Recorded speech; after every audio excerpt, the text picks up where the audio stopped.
이 배추 한 포기가 밭에서는 400원입니다. 하지만 우리 식탁에 올라가면 4,000원이 됩니다. 그나마 지난달 10,000원까지 치솟았던 배추값이 떨어져서 이 정도입니다. 왜 이렇게 차이가 나는 건지 주산지 해남에서부터 배추의 길을 따라가 보겠습니다. 먼저 농민은 400원을 남기고 포기당 800원의 밭대기로 산지 유통인에게 넘깁니다. 농기계에 들어가는 기름이 경유다 보니까 경유값이 너무 많이 올라가지고 산지 유통인은 수확한 배추를 서울의 경매장까지 운반해서 1,100원에 내놓습니다. 300원의 차익을 본 겁니다. 지금 밤 11시가 넘은 시간인데요. 제 뒤로 배추 경매가 한창입니다. 경매사는 더 올려, 중도매인은 더 내려 이러면서 배추의 도매가가 결정됩니다. 그런데 이때부터 단계를 거칠수록 마진이 커집니다. 경매를 거친 배추 한 포기는 1,700원으로 껑충 뛰었습니다. 이후 소매상은 도매상에게 2,500원에 구입해옵니다.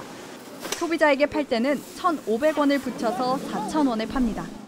농장을 떠난 배추는 도소매를 거치면서 가격이 4배로 불어났습니다. 유통 비용만 72.5%가 되는 셈입니다. 도소매상들은 배추값이 더 떨어질 때를 대비해 마진을 챙겨놔야 한다고 말합니다. 한 차에 1,000만 원이 갔을 때하고 지금 저는 300만 원 갔을 때하고 3분의 1, 4분의 1밖에 안 되니까 수수료 수입이 경영이 어려워지는 거죠. 올 들어 크게 오른 기름값과 인건비도 고려해야 한다는 입장입니다. 하지만 이런 마진이 적정한 것인지 정부가 먹거리 유통 구조를 따져보고 거품을 빼야 한다는 게 전문가들의 지적입니다. JTBC 장서윤입니다.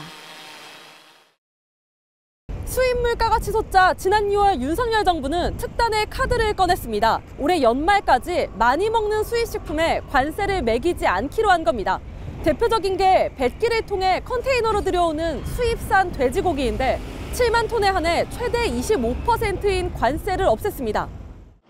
하지만 지금까지 통관된 물량은 계획했던 양의 23%에 불과합니다.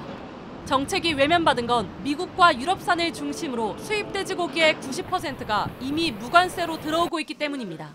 캐나다, 브라질산 같은 나머지 10%의 물량만 이번 관세 인하의 혜택을 받습니다. 무관세를 한다는데 그거는 시장에 아무 의미는 좀 없는 것 같고 물량 자체가 작기 때문에. 실제 수입육 업체의 냉동 창고엔 미국과 유럽산 돼지고기가 가득합니다. 브라질이나 캐나다 같은 경우는 한 10에서 15% 정도 그 정도 품목을 수급을 하는 것 같아요. 인지도가 좀 많이 떨어지는 편이긴 합니다. 할당량이 남아돌게 된 건 정부가 수요 조사를 제대로 안 한 탓이 큽니다. 애초 관세 혜택 대상으로 5만 톤을 배정했을 때도 수요가 많지 않았는데 또다시 조사도 하지 않고 2만 톤을 배정한 겁니다. 이 때문에 구매 가격은 떨어지지 않았습니다. 소비자들이 살 땐 어떨까요? 소매 가격이 100g당 1,450원대였던 수입 삼겹살은 현재 1,550원을 넘어섰습니다. 정부가 수입 돼지고기 가격을 잡겠다고 나섰지만 정작 소비자들이 느끼는 수입 물가 부담은 그대로인 겁니다. 전문가들은 이런 땜질식 대책 대신 수입 돼지고기보다 수요가 많은 국내산 돼지고기를 취약계층이 싸게 사도록 지원하는 게 더 효과적이라고 지적합니다. JTBC 공가소입니다.